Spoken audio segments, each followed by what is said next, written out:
Okay. I just wanted to share some updates with this wacky theremin project that I'm working on. Last time I made a video, I had some progress, but not a lot of great progress with hooking this wacky contraption up with a computer, which was good. I figured out how to get my theremin piping its audio into my computer, and now I can modulate its audio. It doesn't sound good yet, but I don't know, maybe I'll just see what happens. Okay, just want to share where it's come so far. So the theremin, let's see here, its audio is being pushed into, okay, so overall what's happening here is this thing is a slide potentiometer. The 3 wires are being hooked into an Arduino. This Arduino I made, well, yeah, the Arduino is being pushed into my computer, and it is sending what is called open sound control code over into my computer, which allows me to modulate in my computer. Here's the sound that it produces. Well, okay, this thing modulates a signal, and I'm connecting that with this thing, which is an instrument. Hold on a second. Let me bring this up. Okay. So now, if I turn this on, it doesn't sound awful. Ooh, it sounds pretty good. Okay, great. So now the goal was to get a wah-wah out of this. And I have, I don't know, I guess you could say it's a success. Here, check it out.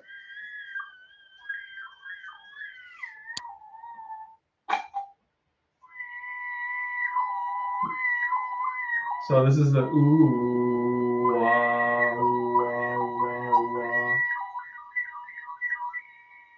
So you can do that with down here. Hold on.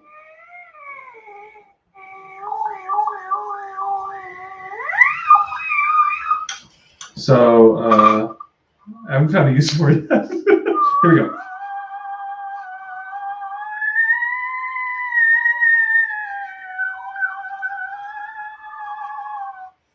Let's do a song. I'll do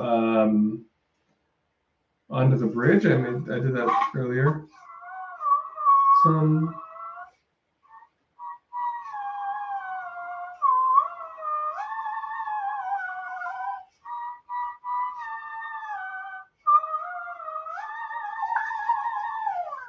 So this is like challenging for me in that I need to get out of my muscle memory because one of the things that thereminists do when they play is they modulate on the pitch or they modulate on the volume like this.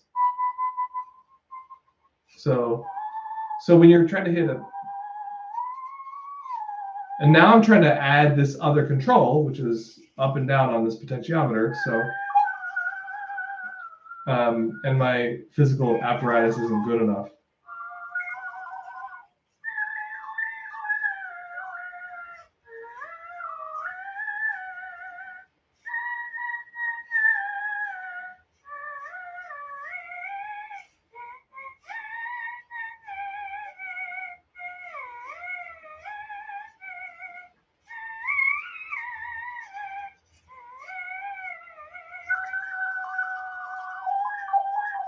Okay, one of the things that I figured out is that,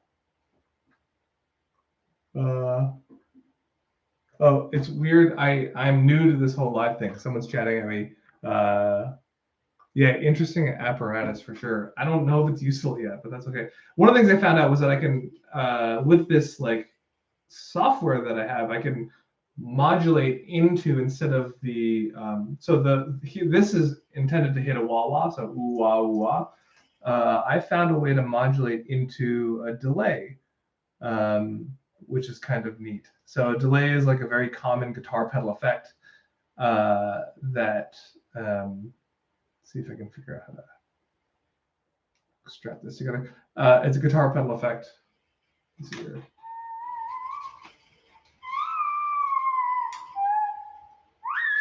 So you can probably hear there's like it's like an echo inside a room. But here I can hit. So it's sort of, I don't know, when you add a delay, it sounds like lasers sort of, and I can change how much you could. So right now it's changing how much feedback there is. That's a lot of feedback. Actually, let me change the code really quickly to make this a little bit more drastic. Okay, here we go. This should do it. So here, this opens the feedback when it's open like this, and it's like, sounds like it's infinitely pulsing and useless. But then I can cut that feedback out with my fingers, right? So back to Under the Bridge.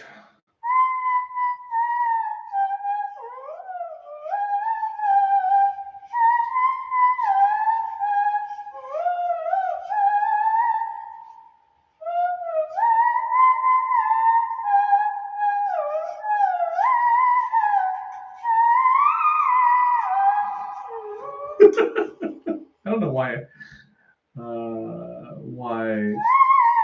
I'm doing this. I am having a lot of fun. Anyway, okay, so the goal of all of this was to hit the wah wah and then to the wee. So what I really want is that, so the mouth shape is really interesting, the way vowels are formed by the human mouth.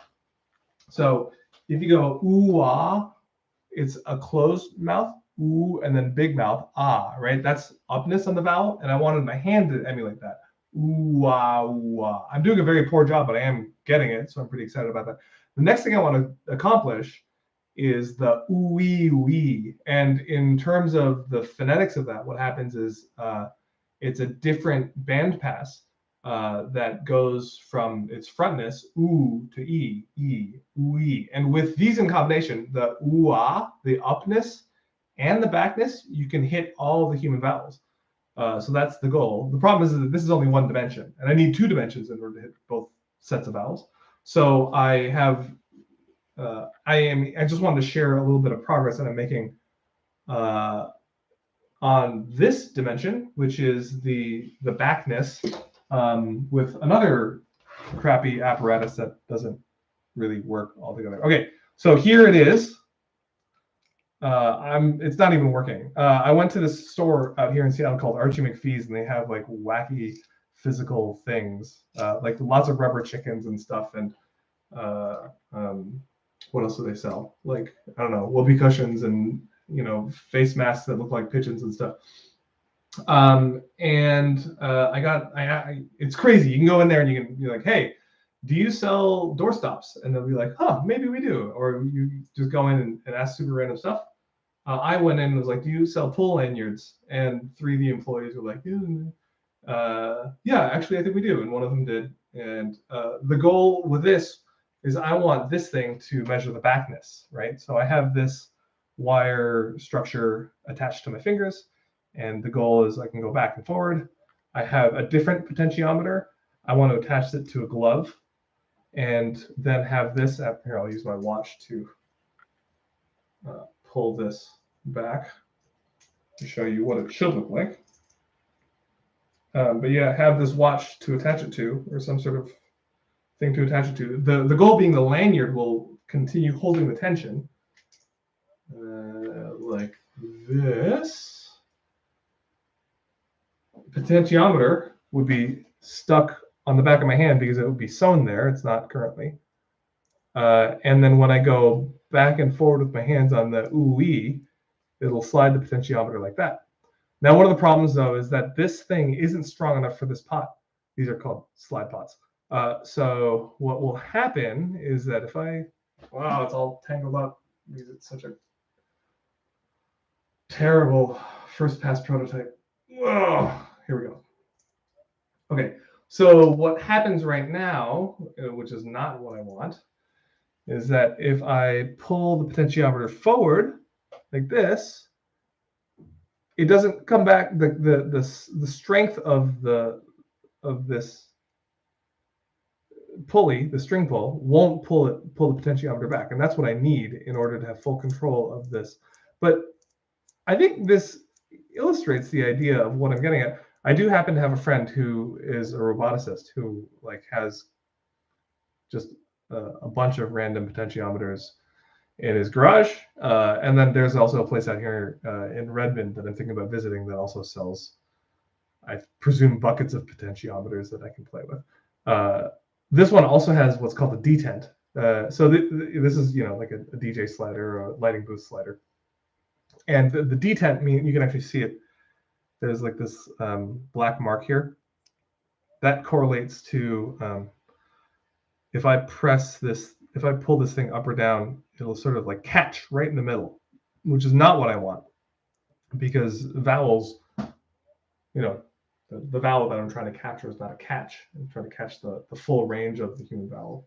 So, but I am interested to attach this to some sort of glove thing, and to sort of run up and down to hit both this and this. And then, of course, if I can accomplish that, then the next problem is, how do I do both of these at the same time?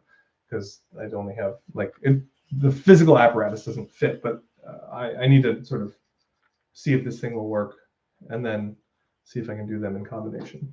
And yeah, the overall audio quality of this is terrible right now, because I don't know enough about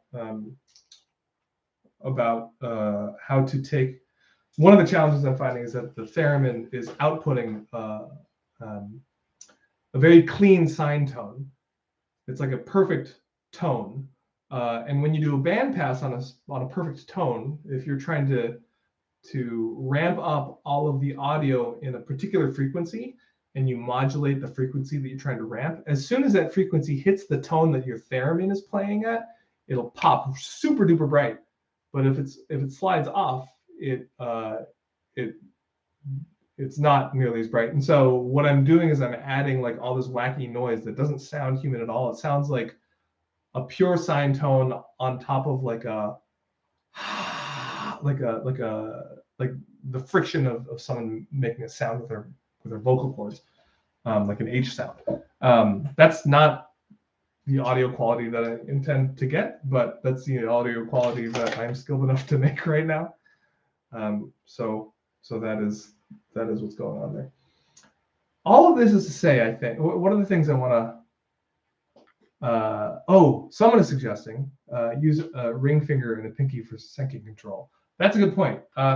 Right now, I'm thinking of it as just sort of ups and downs like this, and then forwards and back with the same control set. I like the two-dimensional nature of that. There's something about that feels right. But I could do sort of this one for one formant, and then this one for the other formant. Like this one could be backness, and this one could be others. And actually, one of the theories and the reasons that I'm playing around with this is that like the hands are super duper expressive, right? So if I can take some of this like intelligence and logic that human beings sort of innately have with their hands, and that I've weirdly trained for in another life, with my liquid dancing life, that would be great to like add in here. And so yes, I'm super excited with the multi-dimensional nature of all of this stuff. And maybe like this contact could be like the B sound, and this contact could be like the K sound, and this contact could be like the S sound or something, right? Or you have two hands now, like this hand, which is modulating volume, could be doing that stuff too. Anyway, what was I going on about? I was trying to say that. Where was I going? I was excited about this thing. I don't know. I'm not really sure what I'm sharing while I'm talking. I think the thing that is next for me. Oh yeah, I was hanging out with a guy who is a guitarist, and I was talking about all this stuff. And he had some really good advice, I think, which was like, he's been in a band for a long time, and he was like, you know what? At some point, you got to just put down the pedals and play guitar. Like, at some point, you just got to stop playing with your gadgets, and you just got to make music, because the reason you came here was because you wanted to make good music. And as much as I enjoy this, a part of me thinks, well, there's a part of this that should continue to live on because it's so interesting, and I want to continue sharing this idea and putting out feelers for random people in the community who might be able to help me out, who clearly know more about this stuff than I do, because I don't know practically diddly squat about so many of these things. But at the same time, I just want to like get better at playing a theremin, and I need to figure that one out. I need to figure out how I can play theremin and share the joy of theremining on the internet. And I don't think YouTube Live is the right way, because I guess I would like to play on top of copyrighted music, and I don't think I can in YouTube Live or something. I am trying to figure that one out. It might just be like recorded videos, and it might be random live sessions where I just sort of talk about what's on the top of my head. Generally, but that being said, if anyone out there in the YouTube ether has suggestions for songs that they want me to cover or play alongside with or accompany with my theremin, I'm more than happy to do it. Just throw it in the comments, and I will be happy to respond with a video in kind. Cool. Thanks for tuning in. I don't know if anyone has any other questions. I can dawdle along a little bit more. Yeah, if anyone has any questions or they just want me to, I don't know, dance or play theremin right now. You know what? I'm going to play out, actually, in the spirit of that, I'm going to play out with one last, play out with theremin. Let's see here. Whoa! Super cool. Not at all what I wanted. That was the sound of my theremin being ejected, and I think a decay being applied to it. But now I'm trying to transition over to an amp which has a 100% better audio quality than my computer digital audio station.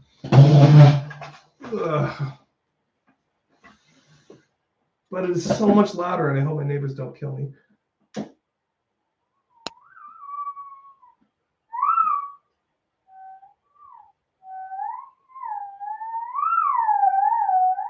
That's so loud.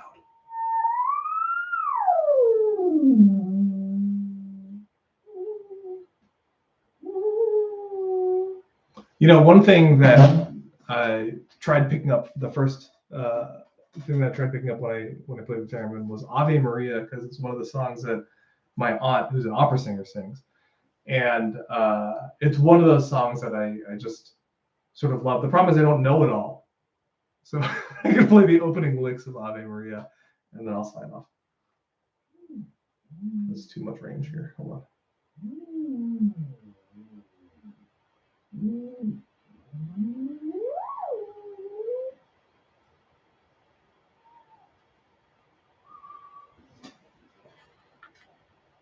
Okay, let me just play it here, and then I'll read the comment.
Cool. Well, thank you for tuning in. Let me read these notes first, and then I'll hop off.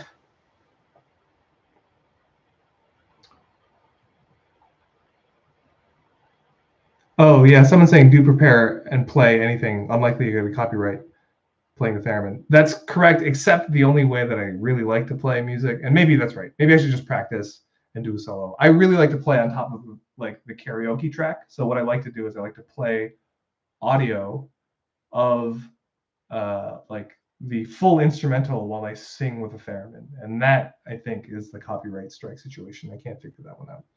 Saw something violin over copyrighted as a live thing. You'd likely be fine. Oh, cool.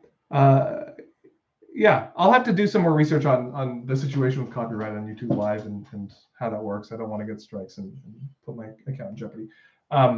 But yeah, if it actually generally in comments too, if anyone has any suggestions on where I can learn more about like how to overdub on top, it seems like it's fine by what other folks are saying. If that's the case, then I'm just gonna do like YouTube karaoke for like an hour, and I could just have an amazing time just jamming out with that. So anyway, cool. Thanks, folks, for tuning in, and yeah, hit me up if questions or comments and comments in the thread below. All right, peace.